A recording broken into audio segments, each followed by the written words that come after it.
Assalamualaikum warahmatullahi wabarakatuh. Alhamdulillah, wassalatu wassalamu ala rasulillah Muhammad ibn Abdullah wa ala alihi wa ashabihi wa mawalah. La hawla wa la quwata illa billah. Rabbi syrah li sadri wa yassir li amri wahlul 'uqdatam min lisani yafqahu qawli. Amma ba'du. Hadratal muhtaramin wa mukarramin, hadirin wal hadirat jamaah Masjid Jenderal Sudirman, baik putra maupun putri yang dirahmati Allah Subhanahu wa taala. Pada kesempatan sore hari ini alhamdulillah kita bisa kembali bermajelis, bermuajahah di tempat yang insyaallah penuh barokah ini. Allahumma amin. Salawat serta salam kita aturkan kepada junjungan kita Nabi Muhammad sallallahu alaihi wasallam. Biqaulina Allahumma salli ala Muhammad. Hadirin wal hadirat rahimakumullah, mari kita buka pengajian pada sore hari ini atau kajian pada sore hari ini dengan membaca suratul Fatihah. Semoga kita mendapat keberkahan dari Allah Subhanahu wa taala, mendapatkan rahmat, mendapatkan ridho serta syafaat Kanjeng Nabi Muhammad sallallahu alaihi wasallam. Ala hadhihi niyah wa ala kulli niyatin salihah. Al-Fatihah.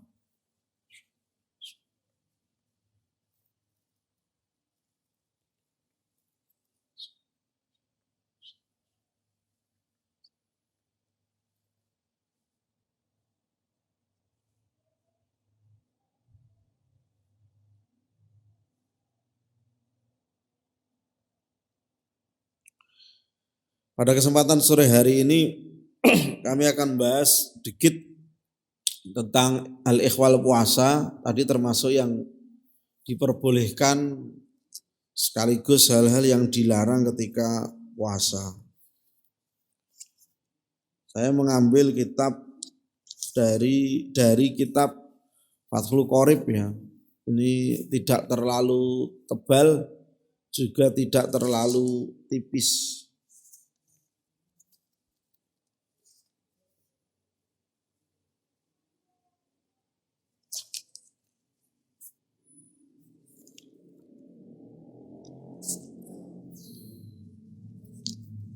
Mendung sekali ya. Perasaan tadi masih panas saya kesini. Ya, cepat banget ya. Semoga selamat kabehane. Bismillahirrahmanirrahim. Ini tentang pembahasan bab puasa. Kitabu Ahkamis Siyami. Wa syaraitu wujubis siyami salah satu asya' al-islamu wal bulughu wal aqlu wal qudratu 'ala shaumi. Di antara syarat-syarat wajib puasa itu ada 3. Yang pertama Islam, yang kedua baligh, yang ketiga berakal serta mampu mengerjakan puasa. Bapak Ibu sekalian, kemarin sedikit kami singgung tentang makna siam dan tingkatan-tingkatan orang yang berpuasa. Kemarin lusa tepatnya masih pada aspek filosofis daripada puasa itu sendiri. Sementara sekarang lebih pada aspek teknis. Jadi teknis berpuasa itu sebenarnya seperti apa atau gitu. Yang selama ini acap kali disalahpahami dan juga tidak banyak dimengerti atau masih dianggap membingungkan bagi sebagian orang. Jadi puasa itu ada 3 syaratnya. Yang jelas yang pertama adalah Islam. Artinya orang di luar Islam ya tidak wajib puasa. Beberapa waktu yang lalu itu rame di media sosial tentang gini, pada masa puasa, pada waktu bulan Ramadan, itu warung itu buka-buka, pada buka itu loh. Kemudian di sweeping, gitu, karena dianggap tidak menghormati orang yang puasa. Gitu. Pertanyaannya, yang wajib puasa itu yang buka warung atau yang tidak buka warung? Atau semuanya yang jelas? Gini, dikembalikan ke hukum asal. Hukum asal itu wajib puasa atau tidak wajib puasa. Bagi orang Islam itu hukumnya adalah wajib. Maka orang yang melihat itu tidak berkewajiban terhadap diri orang yang berpuasa. Logikanya dibalik. Yang puasa menghormati yang tidak puasa. Saya balik. Kenapa? Karena hukum puasa mulanya adalah wajib. Gitu loh. Yang punya kebutuhan, yang punya kepentingan adalah orang Islam. Itu loh maksudku. Dulu sempat ramai karena bulan Ramadan banyak puasa malah buka warung, tidak ditutup lagi. Nah, orang Islam pada kualifikasi puasanya orang umum barangkali butuh dibantu. Nah, dibantu dengan cara warung tutup yang kemarin. Tapi kualifikasi orang khusus itu naik tingkat. Barangkali yang berpuasa justru perlu menghormati yang tidak puasa. Levelnya begitu. Kenapa? Karena puasa itu kebutuhan personal. Jadi ibadah itu ada kaitannya kebutuhan personal, namanya ibadah mahdhoh, kita dengan Tuhan. Yang kedua ibadah ghairu mahdhoh, bisa jadi ibadah sosial. Contohnya zakat. Zakat nih. Zakat itu kan diberikan kepada orang lain. Kalau puasa tidak diberikan kepada siapa-siapa. Sholat tarawih itu kebutuhan pribadi. Beda dengan sedekah. Sedekah itu bisa berkait dengan orang lain. Gitu loh. Tapi kalau ibadah mahdhoh tidak. Ini urusan personal, private. Artinya apa? Saya, jenengan, kita semua tidak puasa, tidak ada yang tahu. Karena personal. Buktinya apa? Saya tidak makan seharian, kelihatannya, tapi kan sembunyi-sembunyi bisa. Nah itu loh. Kalau misalnya sholat tarawih, ngakunya sudah sholat sendiri, tapi tidak ada yang tahu, ya bisa juga. Bisa enggak sholat. Berbeda dengan zakat atau sodakoh. Ditanya sudah zakat? Sudah. Ditanya siapa yang kamu zakati? Kan begitu. Ada berkait dengan orang lain. Gitu loh. Jadi pada kondisi ini, jawab nggih? Hujan terus. Oh iya. Semoga selamat deh. Semalam Semarang banjir. Tapi itu sudah proyek abadi Gusti Allah kayaknya. Karena sudah ada lagunya Semarang kali ini banjir itu. Untung saya kemarin lewat Semarang enggak kena banjir. Semoga mendapatkan barokah dari hujan ini. Allahumma amin. Jadi bagi orang yang tidak Islam jangan dipaksa puasa.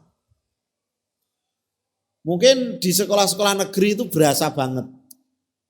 SMA, kemudian SMP. Yang sekolahnya antar umat beragama itu jadi satu. Nah yang puasa harusnya memberi contoh gitu loh. Bahwa dia konsisten puasa, teman-temannya makan tidak diganggu. Tapi selama ini temannya makan dia ikut-ikutan. Nah, gak kuat ya Pak. Terus yang disalahkan yang makan. Loh yang makan itu karena tidak punya kewajiban berpuasa. Jangan disuruh tidak makan gitu loh. Itu urusannya lah. Kalau kita nggak kuat ya kita yang minggir. Gitu loh. Bukan malah menyalahkan yang makan. Itu pertama. Syarat puasa pertama adalah Islam. Maka orang selain Islam tidak disyaratkan untuk mengerjakan puasa. Tapi Bapak Ibu sekalian, karena terjadinya asimilasi yang cukup panjang, karena adanya percampuran yang cukup panjang, maka terjadi asimilasi dan melahirkan budaya baru. Kita mungkin yakin bahwa yang puasa itu 100% orang Islam. Ya ada orang Islam yang tidak puasa ada. Tapi maksudnya yang puasa hampir bisa dipastikan dia beragama Islam. Tapi yang jualan takjil itu belum tentu orang Islam. Nama karena dia memanfaatkan momen. Nah, itu loh. Alangkah indahnya kalau Ramadan itu bisa memberikan keberkahan selain pada orang Islam, juga memberikan keberkahan pada selain orang Islam. Gitu loh. Di depan pabrik-pabrik, di depan gereja-gereja itu barangkali pegawainya adalah orang Islam atau yang tidak Islam. Gitu. Misalnya tukang parkir di masjid apa, belum tentu Islam juga. Gitu loh. Atau orang non-Islam membaca peluang. Gitu. Wah ini kalau puasa ini jualan es laris. Itu toh es itu kan bukan daging dan pasti halal. Nah, akhirnya mereka jualan es cari aman. Kalau jualan daging mungkin sebagian takut. Gitu loh. Ya jelas bukan jualan daging B2. Kalau B2 ya tidak boleh. No. Ini apa? Ini tongseng jamu. Atau tak ke? Tongseng jamu. Jamu apa? Jamu balapan. Jamu balap nggih. Mriki enten nggih. Tongseng jamu enten. Wah, batul ya enten. Kula kinten ming batul tok sing ana. Napa? RP. Nggih. Utawa tongseng wedhus balap. Emang ana wedhus jak balapan, enten.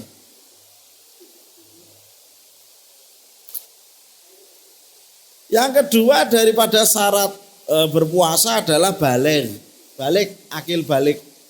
Jadi anak-anak yang belum balik itu belum wajib puasa. Tanda-tanda balik bagi anak laki-laki yang pertama adalah sudah keluar sperma, keluar mani, mimpi basah. Mimpi basah. Bagi yang perempuan biasanya dihitung sudah menstruasi. Sudah menstruasi itu sudah akil balik. Kalau tidak maka sudah usia 13 tahun. Itu sudah akil balik. Makanya kalau dalam agama usia 7 tahun diajari sholat. Usia 10 tahun itu sudah wajib antisipasi wajib sholat. Kalau usia 10 tahun tidak mau mengerjakan sholat, menurut agama wajib diseneni, Pak. Ini hati-hati Bapak Ibu sekalian, yang terlampau sayang pada anaknya, jangan sampai usia 10 tahun belum bisa mengerjakan sholat. Bahkan kalau dalam agama kita, anak yang usia 10 tahun ke atas belum mau mengerjakan sholat, boleh disabet. Nek wong biyen disabet lumrah. Damel jalin. Itu gagang sulak, sapu. Nah, saiki jenengan nyabet anake masuk Komnas Perlindungan Anak, Pak. Gitu? Atau kekerasan pada anak di bawah umur. Nah, itu. Makanya ngati-ngati nggih. Donga sing kathah nang anake. Saestu kula dhewe ya wedi. Kula ki duwe anak cilik, gak geos sesuk ki ora angel salat ngono kan ya kula susah to, Pak. Salat niku penting. Jadi iki nggih pun kula terangke tentang salat. Balik. Wal bulughu wal aklu, balik dan juga berakal. Enten tiang balik tapi ndak duwe akal. Nuwun sewu, contohnya autis. Contohnya napa nika? Sindrom napa nika jenenge? Sing wonge wajahe nuwun sewu meh padha nika lho. Ngertos nggih?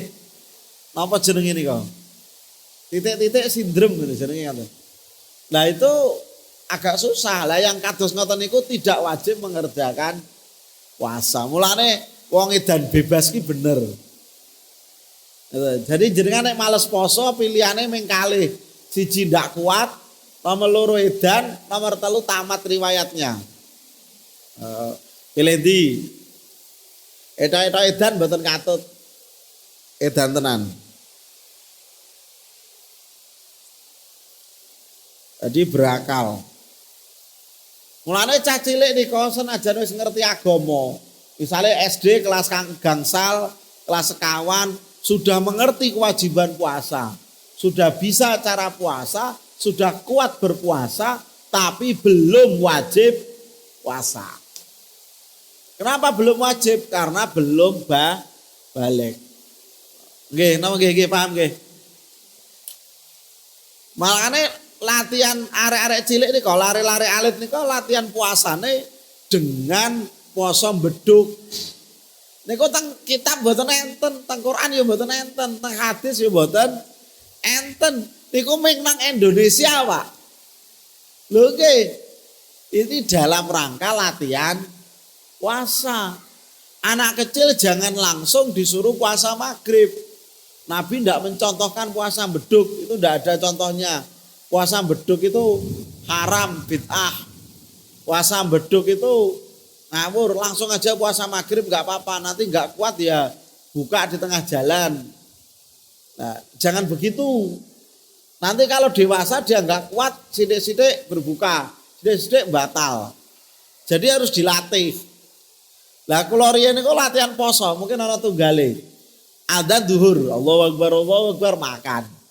Ya karena cah cilik Pak ya, pangan terus ndak leren-leren sampai entek kapan ya? Jangan-jangan entek waktune salat zuhur. Padahal habis waktu salat zuhur adalah 2:30.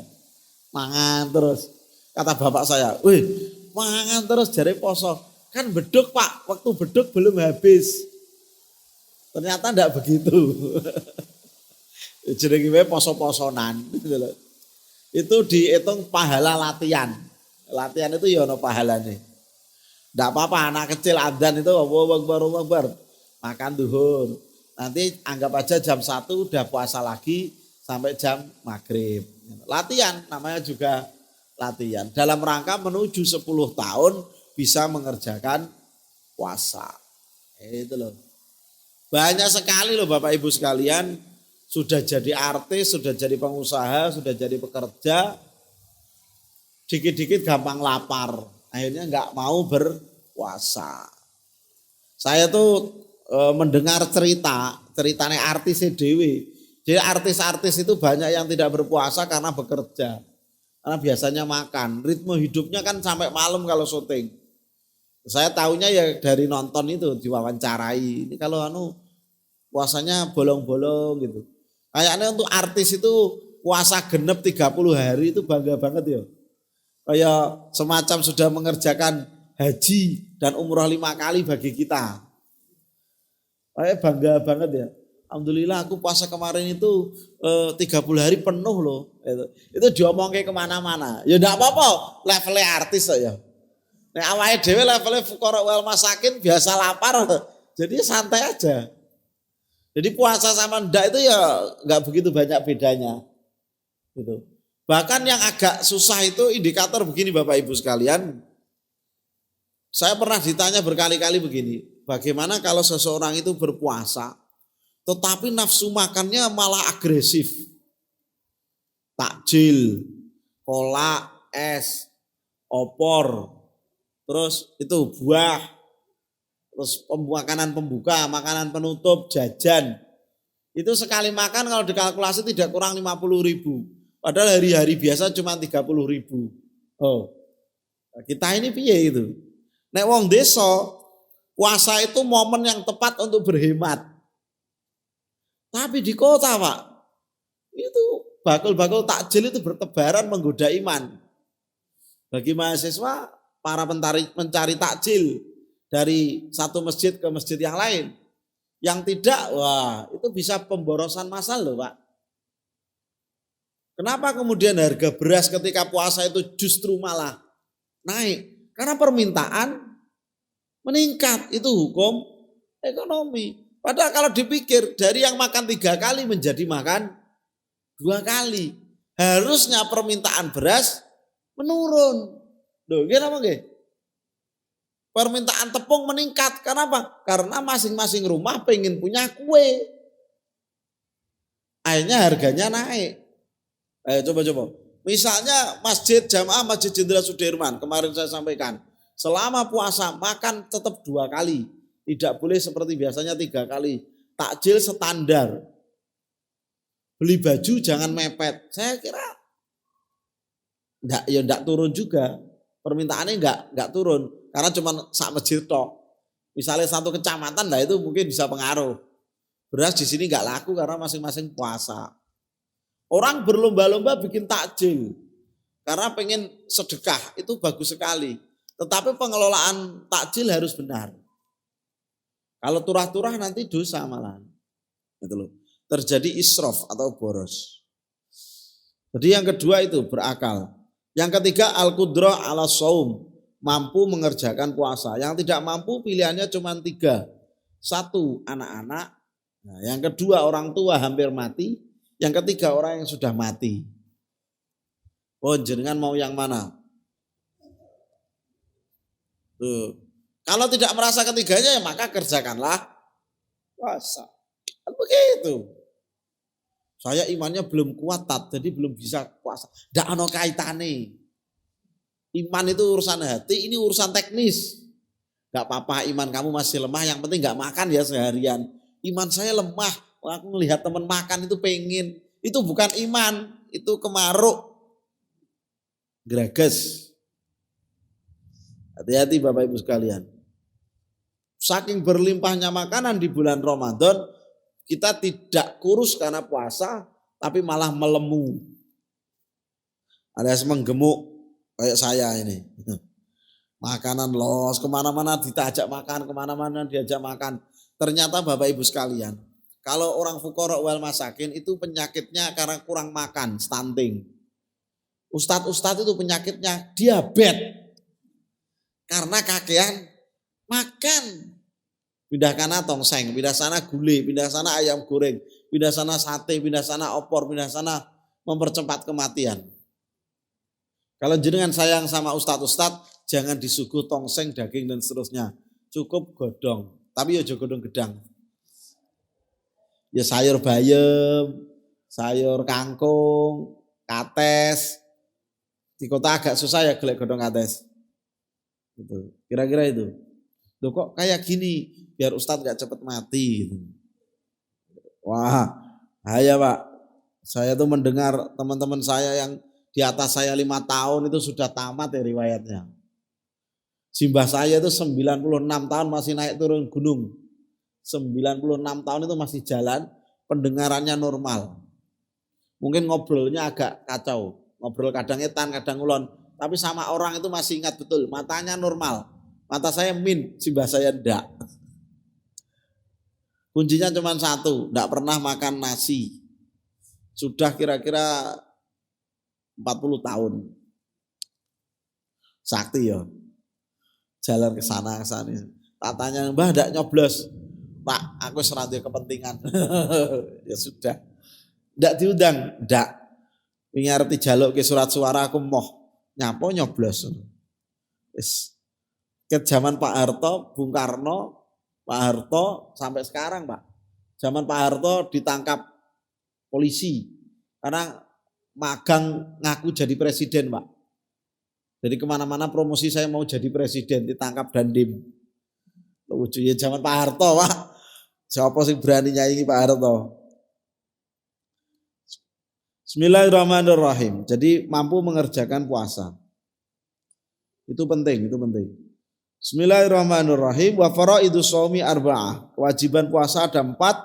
Yang pertama niat, yang kedua imsak, menahan dari makan dan minum, yang menahan minum berhubungan badan, dan yang keempat adalah muntah dengan sengaja.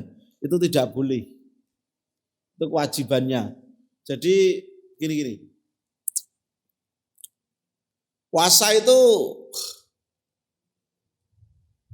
menahan tidak makan dan minum sejak terbitnya matahari. Sebenarnya tidak terbitnya matahari, sejak terbitnya fajar. Fajar itu menandakan sholat subuh. Sampai terbenamnya fajar.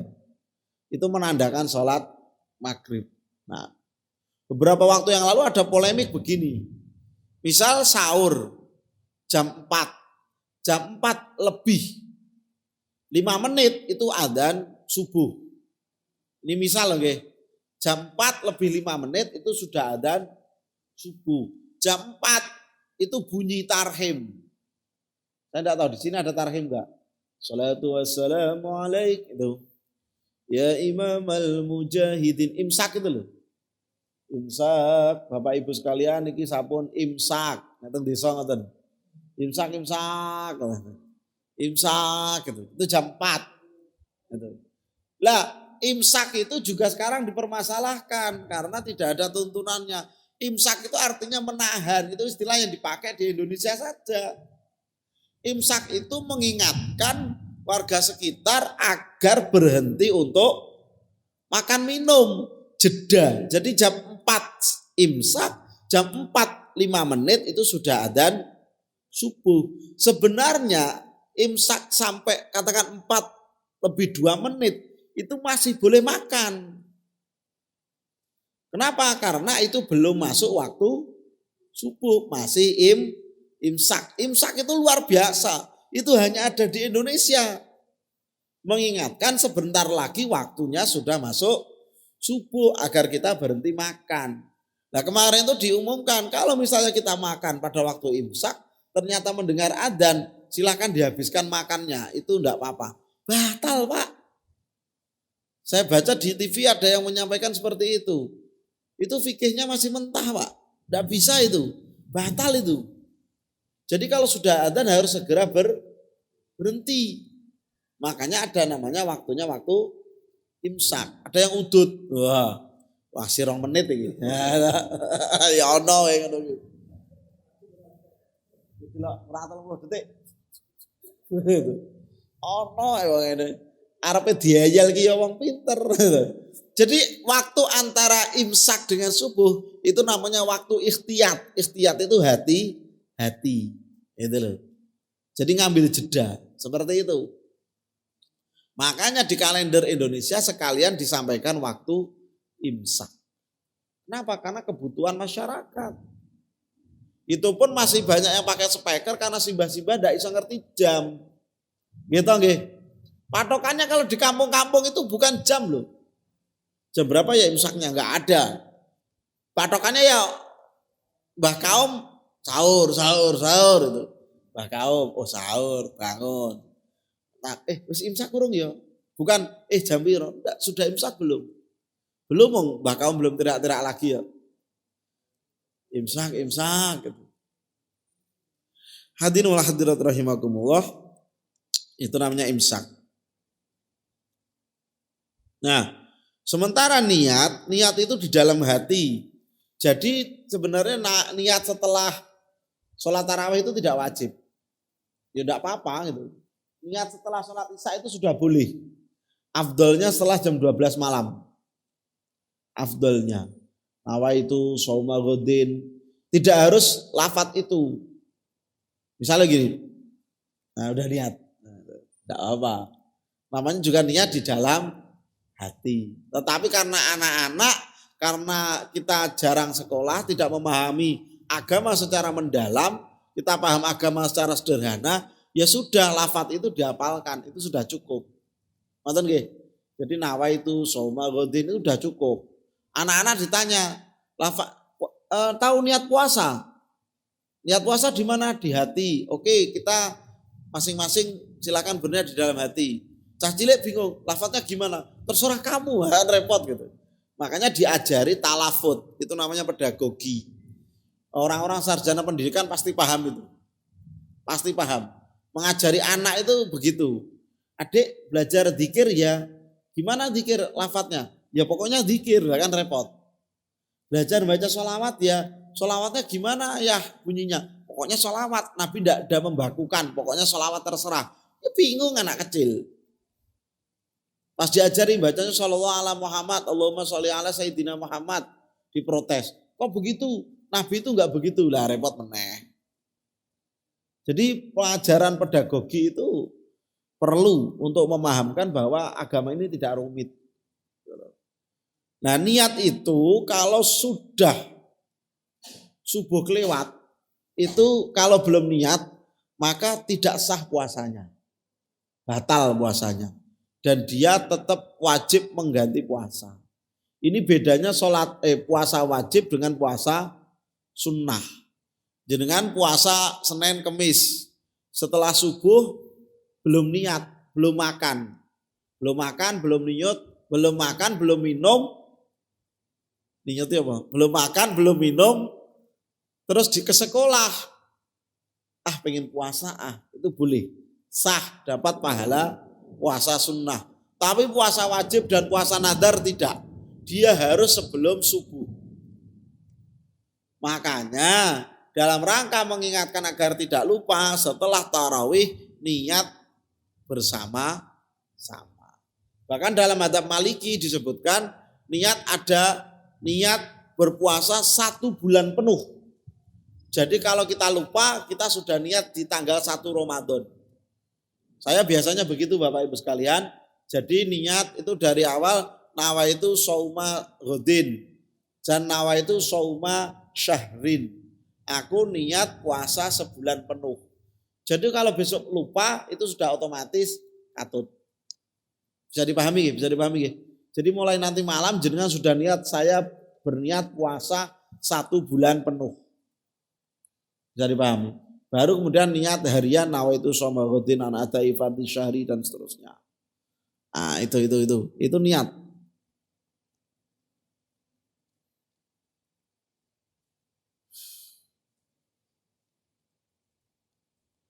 Boleh tidak menggabungkan niat puasa Ramadan dengan niat puasa sunnah? Boleh. Hari ini hari Kamis toh. Dengan sekalian niat puasa Kamis boleh. Biasanya tidak pernah puasa Senin Kamis Tat, nggak apa-apa. Gitu ya, jadi digabung. Jadi tidak apa-apa. Puasa sunnah itu ngikut aja. Gampang toh, pahalanya double. Lucu ya. Agama itu pahala bisa direkayasa. Yang tidak bisa kehendak Allah Subhanahu wa taala. Tidak mungkin Allah bisa ditipu. Jadi soal amal.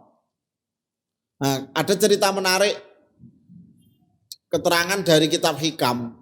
Jadi dari Nadom Alamatul I'timad alal amal nuqsanur roja' inda wujudiz zalal. Kalau kita terlalu berpegang pada amal, maka kalau terjadi terpleset pada sebuah kesalahan, maka harapan kita atas pengampunan akan hilang. Maksudnya apa?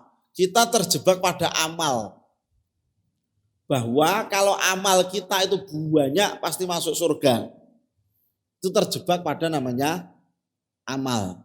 Bahwa kita kalau melakukan dosa pasti masuk neraka. Ini terjadi. Alehtat dosaku wis akeh, ben bengi mendem medok, kadang yo nyolong.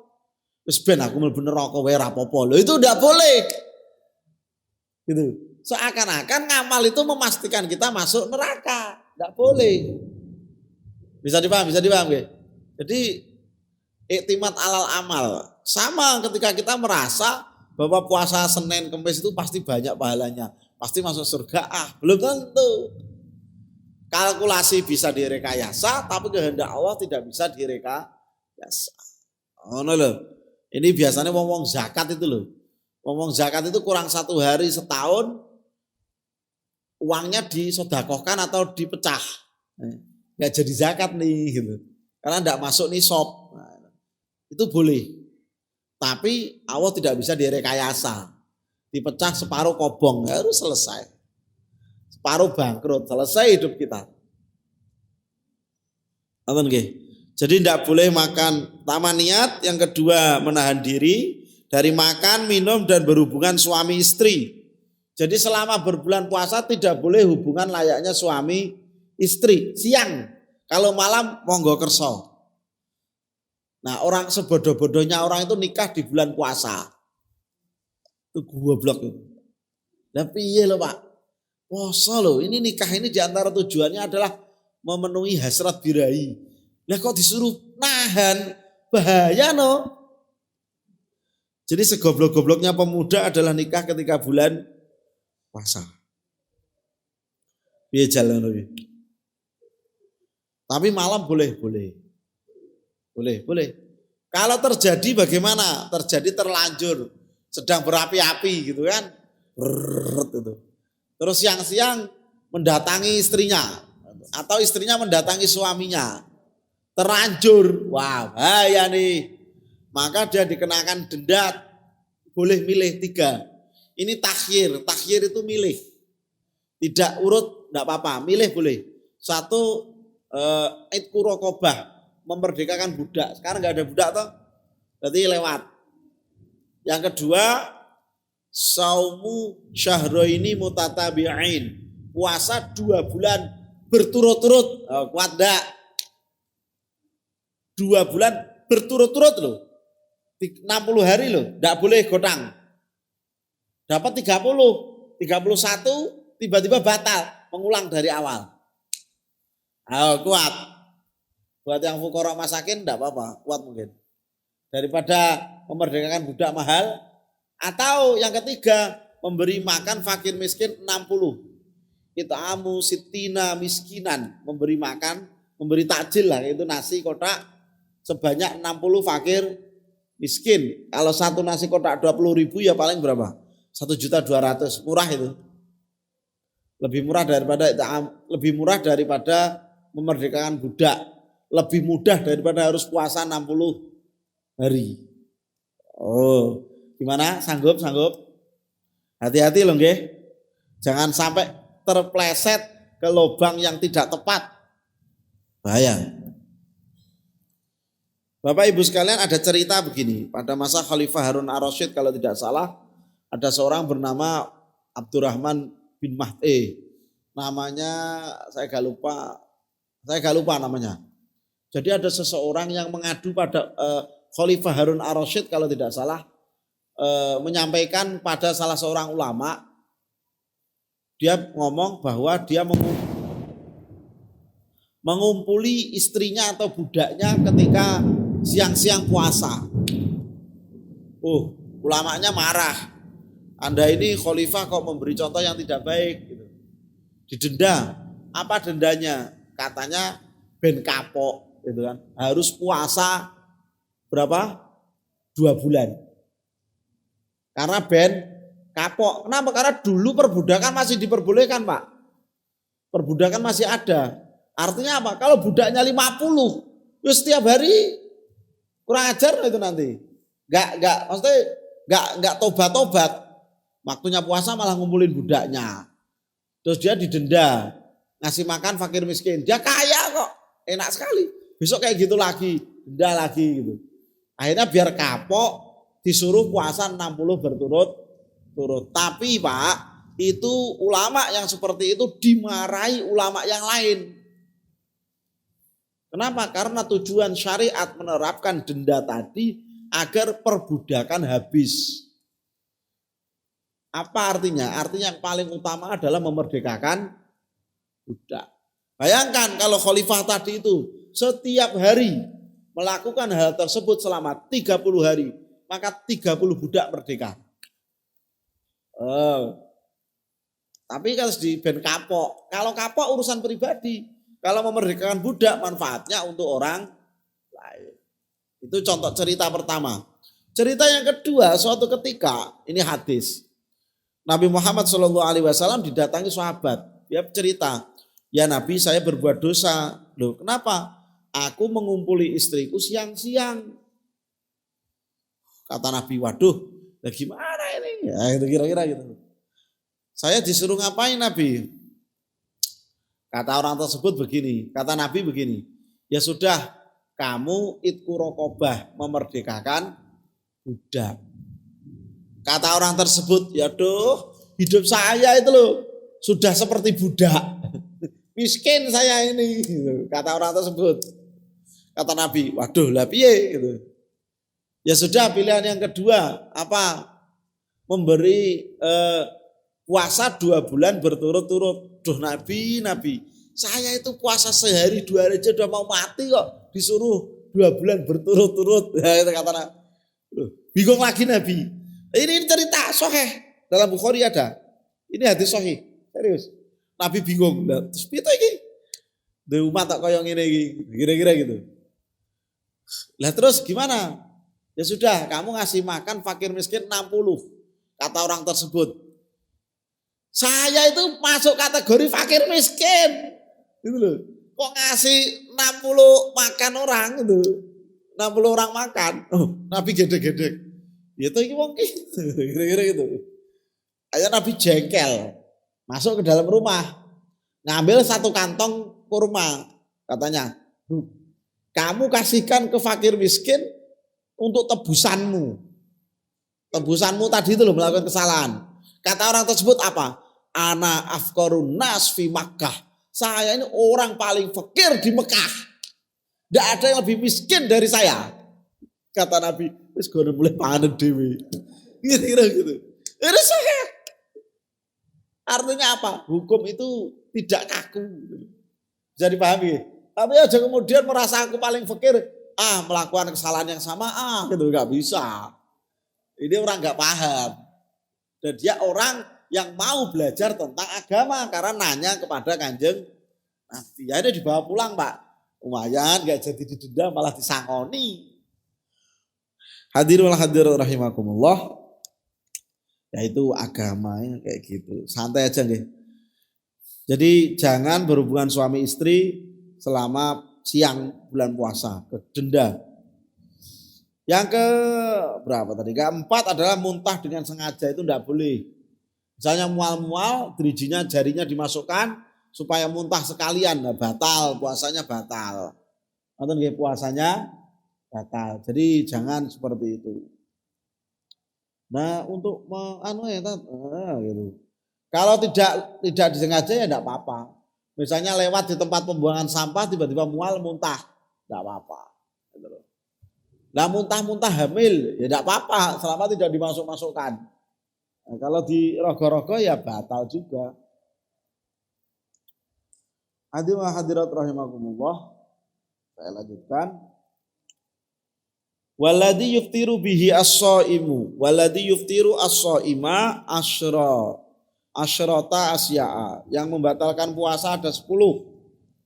Ingat-ingat Bapak Ibu sekalian, yang membatalkan puasa ada 10. Yang pertama adalah ma wasala amdan ilal jaufi au awir roksi. Jadi masuk dengan sengaja kepada lubang. Lubang kita ini konon ada 8 atau 9. Jadi lubang yang dimaksud adalah mulut. Kita menyengaja masuk makan tidak boleh. Menyengaja loh ya. Yang kedua jalan belakang dan jalan depan itu tidak boleh. Yang ketiga telinga, kedua telinga. Misalnya jenengan gurah, masukkan telinga itu apa?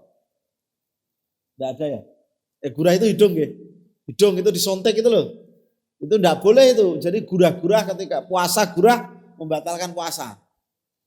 Jadi tidak boleh hidung, mulut, telinga. Konon kedua mata ini juga ada selipan lubang. Tapi itu khilaf.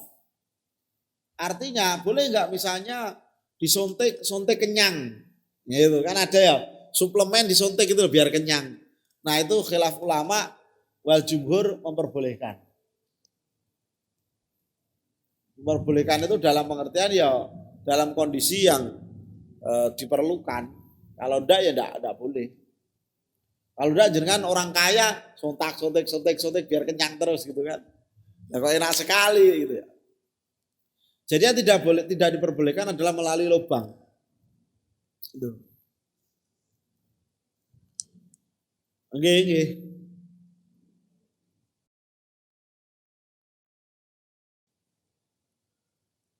Kemudian muntah dengan sengaja itu juga tidak boleh. Yang ke selanjutnya wat'i itu jima berhubungan suami istri amdan dengan sengaja fil farji. Emang ada ya hubungan suami istri yang tidak sengaja ya? Pasti sengaja ya. Masa berhubungan suami istri tidak sengaja? Tiba-tiba naik motor kecelakaan sama istrinya langsungan, kan enggak ada. Pasti sengaja itu. Oh iya. Maaf saya khilaf, enggak ada itu khilaf ngawur we. Apa khilaf itu? Kemudian yang keenam adalah inzal. Inzal itu keluarnya sperma, itu enggak boleh. Baik siang, kalau malam enggak apa-apa. Siang, enggak boleh itu. Disengaja atau tidak batal. Kalau mimpi tidak disengaja enggak apa-apa. Misalnya mimpi basah pagi-pagi karena dikejar pocong. Nah, berarti kamu tidak sehat. Maksud dikejar pocong bisa keluar. Sakit berarti. Aduh. Atau nonton bioskop ketiduran, bangun-bangun basah. Itu malu pasti ya. Nah itu enggak apa-apa, tapi aneh aja. Yang ketujuh adalah haid dan nifas. Itu bagi perempuan, ibu-ibu sekalian harus belajar fikih tentang haid dan juga nifas. Haid itu maksimal 15 hari. Maksimal. Tidak ada haid lebih dari 15 hari. Kalau keluar darah bisa jadi sebulan penuh. Bisa. Tapi yang terhitung haid cuma 15 hari. Hati-hati. Saya pernah punya teman perempuan, dia nanya, tak tanya kok enggak sholat itu. Saya sudah mens 30 hari. Yo, mens 30 hari. Enggak ada. Mens itu maksimal adalah 15 hari. Anak-anak, adik-adik harus diajari ibu-ibu, khususnya ibu-ibu. Nanti kalau bapak-bapak yang ngajari dikira mesum. Anaknya SMA dipanggil, diajari. Ih, bapak mesum, kira-kira gitu. Kalau ibu-ibu kan enggak diajari. Karena punya alat yang sama. Diajari, yang merasa sudah punya anak usia kelas 5 SD, kelas 6, siap-siap Bapak Ibu diajari. Rata-rata TPA tidak mengajarkan, ini masalah. Sementara ketika SMP tidak ada pelajaran agama. Kalau ada tidak mendalam. Ini kayaknya penting bagi TPA Masjid Jenderal Sudirman ya, mengadakan kursus belajar haid dan menstruasi khusus anak perempuan, anak TPA yang kelas 5 dan 6. Ini penting, ini ilmu praktek. Saya khawatir ibu-ibu itu juga banyak nggak paham. Asal keluar darah dianggap mens, dianggap haid. Asal haid itu tidak sama dengan menstruasi. Bahwa menstruasi bisa jadi haid, iya. Kan istilah kedokterannya menstruasi, keluar darah itu. Sekalipun ada juga istilah darah kotor. Tapi harus dihitung dengan cermat. Karena maksimal haid itu 15 hari. Sekalipun keluar darah bisa 28 hari. Nah gitu loh. Jadi kalau ada perempuan ibu-ibu ngomong ngaku, saya alhamdulillah bisa puasa penuh sebulan. Aneh. Karena haid itu siklus pasti. Kecuali dia yang berhenti darahnya alias menopause. Kira-kira umur 50-an ke atas itu sudah tidak keluar. Kata orang Jawa lama gabuk. Gabuk. Kasar banget ya. Tidak keluar, nah itu mungkin. Kalau kemudian masih usia 30 tahun, dia ngomong saya puasa penuh 40 hari, 30 hari, maka dia sakit sebenarnya. Karena itu siklus yang normal. Hanya satu perempuan yang tidak pernah haid, Sayyidah Fatimah Zahra. Itu konon tidak pernah haid sepanjang hidup. Itu karena siklusnya begitu. Nah ini tidak haid ketika bulan Ramadan aja. Nah, itu. Bahaya enggak? Bahaya. Itu sakit, bisa. Seperti orang yang haji atau umroh itu dianjurkan untuk minum obat pencegah haid, menstruasi, agar darah tidak keluar dulu. Kalau jenengan nun saya ibu-ibu ketika umroh atau haji, kemudian sudah hampir selesai hajinya, tinggal wukuf, kok mens, batal haji Anda. Tahun depan nek punya duit wajib balik. Tidak apa-apa Ustaz. Yang penting aku udah nyampe Mekah lah. Saiki ya. Gitu ya. Yang penting aku udah nyampe Mekah. Enggak penting bisa dipikir lagi. Itu belum menggugurkan kewajiban. Maka kata dokter, kalau nanti tanggal untuk haji atau umroh kok melewati masa haid, silahkan minum penunda haid. Bisa. Tapi itu kan siklus yang tidak sehat. Tapi tidak apa-apa kalau sekali aja. Nah kalau misalnya puasa kok tidak mengatakan seumur 30 hari tidak keluar darah itu berarti tidak haid, sah. Tapi tidak sehat gitu loh. Nonton Bu, hati-hati Bu, anak-anaknya dicek yang SMA, SMP. Jangan-jangan nanti keluar darah yang SMP nangis, aduh keluar darah. Yang SMA asik keluar darah, nah, kan repot. Kenapa SMA AC keluar darah? Kalau nggak keluar darah dikira hamil. Nah, repot. Bismillahirrahmanirrahim, dilanjutkan. Yang ke-8, ke-9 adalah junun. Junun itu gila. Mendadak saya kok gila, maka saya makan boleh. Tapi pura-pura ya enggak boleh. Misalnya non sewu di antara kita ada yang punya gejala epilepsi, ayanan itu loh. Itu disamakan dengan junun, step kalau kata orang. Step itu loh. Tiba-tiba stepnya kambuh atau gila musiman, maka puasanya batal. Kalau diberi kesehatan di tahun berikutnya maka wajib untuk mengganti. Kalau gilanya bablas ya sudah. Kan ada tuh gilanya bablas. Berapa hari yang lalu ada santri yang gila, rada stres kok ketoknya bablas. Khawatir kan ini. Nah, pesan saya kalau ada yang stres jangan dibawa ke Gracia. Kasihan. Pamornya turun separuh. Kasihan gitu. Jadi kalau punya tetangga, punya anak, kalau punya gangguan mental jangan dibawa ke Gracia. Kalau perlu dokternya yang disuruh datang. Bukan berarti tidak diperiksa, dokternya yang suruh datang. Kenapa? Nanti kalau gede kasihan Pak. Mau dapat pacar cantik, ini cowok. Mau dapat pacar cantik, temennya nyeletuk. Ganteng-ganteng loh, alumni Gracia, gue gelem, kira-kira gitu. Nah, yang cewek cantik juga sama. Ayu-ayu loh kumatan gitu. Akhirnya kan kasihan nanti. Jangan gitu. Alumni Gracia itu alumni yang tidak terhormat itu. Kalau alumni Sarjito masih mending Pak, alumni Gracia Pak, stigmanya itu udah gue wong edan nih. Gimana Bang? Oke. Yang terakhir adalah murtad, pindah agama. Saya menyatakan diri keluar dari Islam, maka puasanya batal. Bismillahirrahmanirrahim. Wa yustahabbu fi shaumi salah satu asya. Disunahkan ketika puasa disunahkan pertama takjilul fitri, menyegerakan berbuka. Berbuka itu tidak madang loh. Berbuka ya membatalkan aja. Tapi kalau jangan udah kelaparan ya monggo. Makan aja gitu. Saya misalnya lapar karena kemarin tidak sahur, makan sih ya tidak apa-apa. Tapi kalau bisa jangan langsung terawih. Karena belum turun kan nasinya. Itu tidak sehat itu. Kecuali sudah biasa mungkin ya.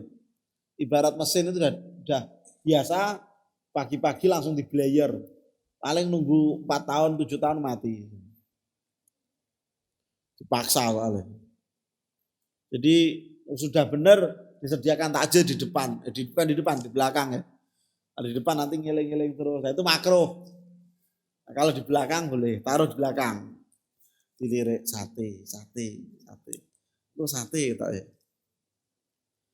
Aduh gitu. Yang kedua sunnahnya adalah takhirus sahur. Mengakhirkan sahur. Jadi jam 4 itu malah sunnah. Biar kuat. Jangan sampai ketika puasa ibadahnya kendu, sekolahnya kendu. Saya juga lagi marah ini, sekolahnya udah cacah, udah kendu, alasannya poso. Tapi itu poso wajib, sekolah ya wajib. Kalau memang nggak niat sekolah ya diliburke wae gitu loh. Karena apa kelemes itu? Puasa ya sudah liburkan saja sekolahnya. Karuan.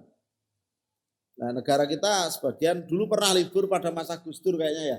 Sehari penuh, sebulan penuh tidak puasa, saya nganggur itu. Nganggur dan tidak dapat sangu. Harusnya sekolah dapat sangu malah tidak dapat sangu. Iya. Kalau sekarang nggak bisa kayak gitu. Dulu kan hitungannya sekolah. Kalau sekolah kasih sangu. Kalau nggak sekolah ya mangan nang omah. Jadi tidak itu sangu kan begitu. Malah libur terus poso-poso gitu. Sebulan nanti sangu. Yang terakhir adalah tarkul hajri atau meninggalkan berkata kotor. Itu tidak boleh. Jadi kalau ngomong kotor dijaga. Yang biasa kalau ngomong sekebun binatang keluar semua ditahan. Ya kebun binatang mulai jaran, kucing itu keluar semua itu. Ya ditahan. Namanya juga puasa. Hadirin hadirat rahimakumullah, itu materi pengantar. Pengantar ini. Mungkin ada yang mau bertanya dan diskusi soal fikih ini. Jadi sangat fleksibel sekali. Kalau ada yang bertanya saya mencoba menjawab. Kalau enggak kita bisa saya tambah materi. Monggo. Ambil tak cek.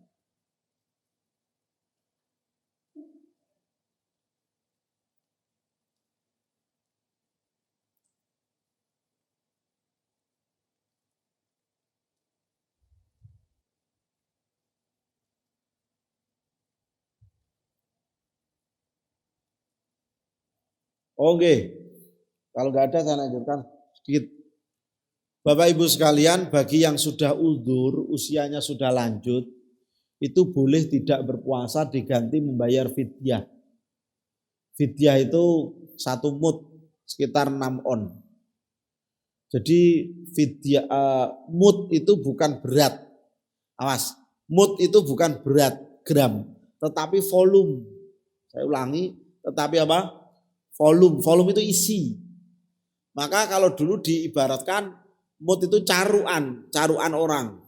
Secaruk itu dapat berapa? Bisa dipahami? Bisa dipahami? Secaruk itu dapat berapa? Maka kalau terjadi perbedaan ukurannya itu wajar. Karena ukurannya adalah wadah.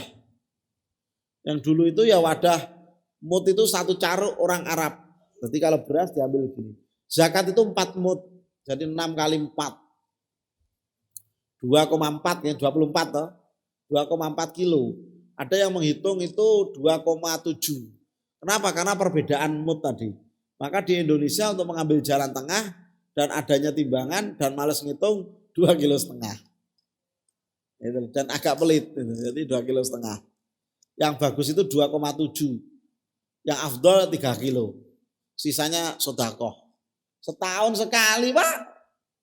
Maksudnya perhitungan pengganti bang, kurang pas 2,49, 2,7 dikurangi dipaske.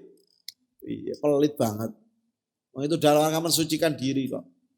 Nah 1 mud, artinya nanti kalau misalnya ganti dengan udur, ada yang udur tidak puasa ya dihitung saja. Berapa kali tidak mengerjakan puasa. Bagi ibu hamil dan menyusui, berkali-kali juga disampaikan, kalau dia khawatir atas dirinya sendiri, maka dia hanya diwajibkan untuk bayar. Hanya diwajibkan untuk ganti. Tapi kalau dia khawatir diri sendiri dan bayinya, dia selain ganti juga wajib membayar fidyah. Rasa itu tidak bisa dibohongi. Pura-pura, aku gak khawatir kok pada anakku, pada khawatir asli nih. Maka ya tetap dapat double. Tidak apa-apa lah. Enggak. Nah untuk denda puasa, ada yang masih utang tahun kemarin. Ada yang ngomong kalau tahun berikutnya didenda jadi double utangnya 2. Nah itu riba. Utang riba. Allah masuk mengungkit riba. Enggak. Jadi tetap yang punya utang tahun kemarin belum disaur dosa. Karena sudah lewat. Apakah puasanya nambah jadi double? Enggak. Tetap 1 ya 1, 2 ya 2, 3 ya 3. Nanti setelah lebaran disaur. Bisa dipaham nggih? Jadi enggak ada terus double itu enggak ada. Itu minggu ngajari anak-anak ben rodok tertib, kira-kira seperti itu. Itu puasa. Kemudian juga bagaimana merasakan, ini khusus ibu-ibu, kalau masak biasanya kan dicoba itu loh. Itu kalau sampai tenggorokan batal. Karena perasa itu biasanya lidah ujung. Kalau sudah buang. Kalau enak coba lagi, nah itu batal. Ya batal no. Atau ngentut di dalam air. Itu masuk no airnya. Itu termasuk hal yang membatalkan puasa. Ngerti nggih? Jadi ada hal-hal yang membatalkan puasa, itu juga sekaligus membatalkan sholat. Ada yang membatalkan puasa, sekaligus hal-hal yang membatalkan apa? Sholat. Tapi ada yang tidak. Ini bedanya. Di puasa ini sebenarnya lebih fleksibel. Kalau kemarin tak terangkan, puasa adalah tirakat. Di setiap aliran keagamaan tertua mungkin itu bisa jadi benar. Karena di semua agama mengajarkan puasa. Dan syariat puasa, syariat yang diambil daripada kutiba alaikumusiyam kama kutiba alal ladzina min qablikum. Artinya sebelum Nabi Muhammad sudah ada kewajiban puasa. Saya kira itu. Terakhir apa ya?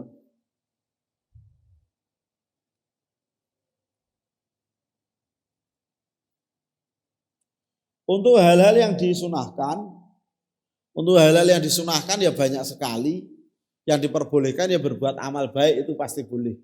Yang dilarang yang tadi disebutkan. Apakah judi itu membatalkan puasa? Tidak. Salat tidak, tapi menghilangkan keutamaan puasa. Kemarin tak jelaskan. Bisa dipahami nggih? Bisa dipahami nggih? Jadi ngeslot, judi, nyuri, maling itu tidak membatalkan puasa.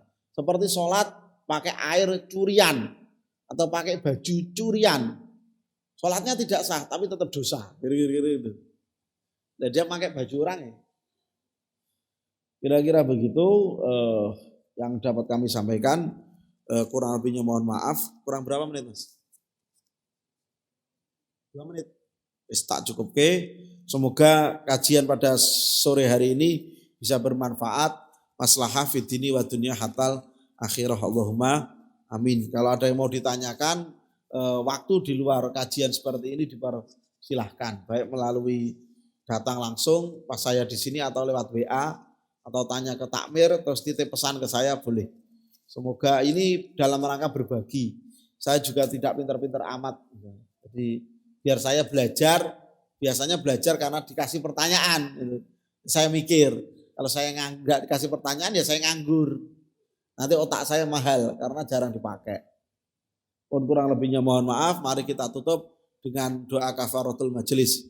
Subhanakallahumma hamdika asyhadu an la ilaha illa anta astaghfiruka wa atubu ilaik. Kurang lebihnya mohon maaf. Hadanallahu wa iyyakum ajma'in. Wassalamualaikum warahmatullahi wabarakatuh.